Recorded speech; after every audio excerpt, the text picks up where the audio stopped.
What's good, YouTube? Welcome back to the channel. It's your boy D Brown here today to do a quick video on Lamar Jackson. I did one a few weeks back when we first found out that he was non-exclusively franchised for the 32 million, and I gave my thoughts on that. So I'll leave that link at the end of the video or in the description. Please check that out. I think that was one of my better videos. But this video today, we kind of circling back on the Lamar Jackson situation, and I'm going to explain why I believe he needs an agent. Now I like to start off by saying I went to college, local college here in Canada, the East Side.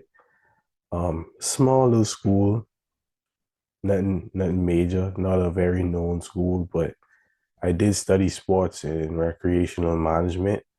And of course, when you're studying things like sports, is a myriad of different things within the sports realm that you would have to like research and do papers on. And coincidentally, I did a paper on sports agencies like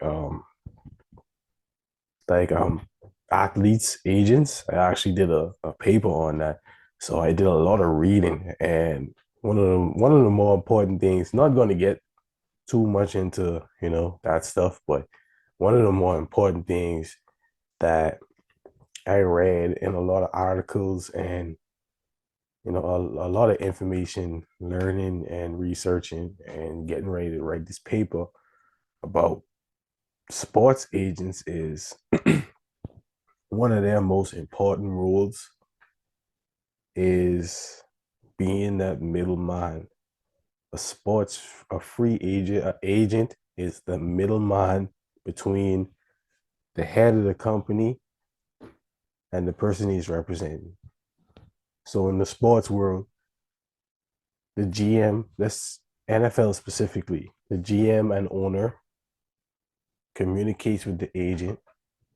The agent negotiates with those guys, and then he just brings everything to you, and you decide what you want to do. They suggest things that they feel like is in the best interest of the athlete. They take the majority of the hits you might not even know about. Uh, for example, Lamar Jackson has been injured the last 2 seasons.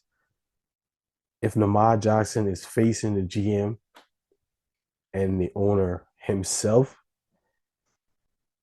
they are going to be the ones laying that on him, telling him he is not as important as he might feel like he is to the team because X, Y, and Z. But typically, the agent is the guy in the middle of that, and he takes those hits on your behalf. And a lot of the times, the athlete does not even know that the team is saying these things about him because the agent he's the punching bag, but he or she also punches back, and ultimately, it's either he or she is going to land on a good deal for their athlete or they are going to look elsewhere. Reason why I brought that up is because Lamar Jackson has to face these guys himself or with his mother, and or mainly himself. I think his mother is just a consultant. I don't think she's his actual agent. So he's facing it and he's hearing these things himself. So it kind of it puts him at a disadvantage because you could set off a bunch of different chain reactions based off hearing a GM or the owner say how much of how much your value is or how devalued you might have become to the franchise. So you begin to get a little bit emotionally, I don't know how to say emotionally triggered because you see yourself as this, star QB and former MVP, 75% of the games when you think you're on top of the world. but they looking at you, telling you, hey, you've been injured a couple times. You don't throw very well.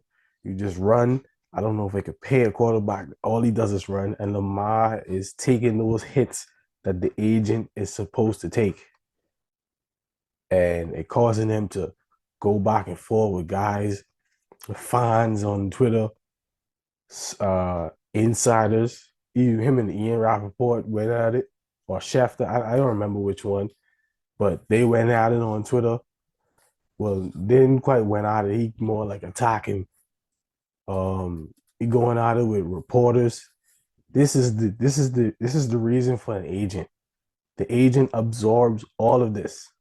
A lot of the times, you don't even know what's going on behind the scenes in terms of contract negotiations, because the agent is the guy or the woman negotiating these contracts. You only hear about it with Ian Rappaport or Adam Schefter when the deal is done, and boom, that's when you first hear about it. They might spread some details, that led to the deal or the non-deal, and you basically really don't hear too much about these things. In the case of Lamar Jackson, we are hearing everything. How much he was offered. He even said it on Twitter the other day, and he going back and forth with people, and he's devaluing himself because he looks, one, out of control. Two, the team, the GM and the owners and the financial guys, whoever is at the top, they could use all this stuff against him. They can throw stories out there. They can do all of that, because it's Lamar fending for himself. So that's why he needs an agent. He needs an agent to absorb these hits that he's taking, that is going to have a toll on him, and it's going to cause him to react in a way that might not be favorable for him going forward and trying to get a contract, trying to find a landing spot. Like you have to have an agent, even if you just have him on a, okay, you work this amount of hours, I pay you for that amount of hours. The agent is always going to seek to get you the best deal, because if you get the best deal, then they get a percentage of the best deal. So they are always, they are going to go harder for you getting that contract than you could possibly go for yourself, because they got a family to feed too. They aren't getting 230 million guaranteed like Lamar Jackson is. They only getting about 3 to 5% of it. But they got families to feed, so it is in their best interest that they figure out the best deal for whoever their client is. I think Lamar Jackson needs to put his pride aside and seek an agent. Just even if it's just for the deal, just put him on, an hour salary type of thing. Get the deal done. Get your money before you get into a situation like Le'Veon Bell, where you're sitting out a year, and then you take less money the next year, and then lose out on 14 million, which Le'Veon did a couple years ago. In Lamar's case, he would lose out on 32 million, and you get zero for that. If you decide to sit out, and then your value is going to decrease next year because you're older, and we don't know what you can do anymore. You've been a whole year out of football. Deshaun Watson been a year out of football. He get paid, but he look rusty as hell. He look down there horrible. You don't want to do that as Lamar Jackson. Le'Veon Bell, side of the year, came by, average as hell. Lamar Jackson needs to avoid that at all costs. He needs to get an agent, because this dude is blood in the water, and the Sharks, that is the front office of the Ravens, they are just foaming at the mouth. Like, they love this. This is easy for them. This is easy. Going against the agent, not so easy. Going against the client himself, easy. This is easy money. This is why Lamar Jackson needs an agent. So don't be so easy, and he can get this contract out of the way. Anybody with a little bit of sports knowledge would understand that. But anyways, guys, thanks for watching the video. Like, comment, subscribe. Peace.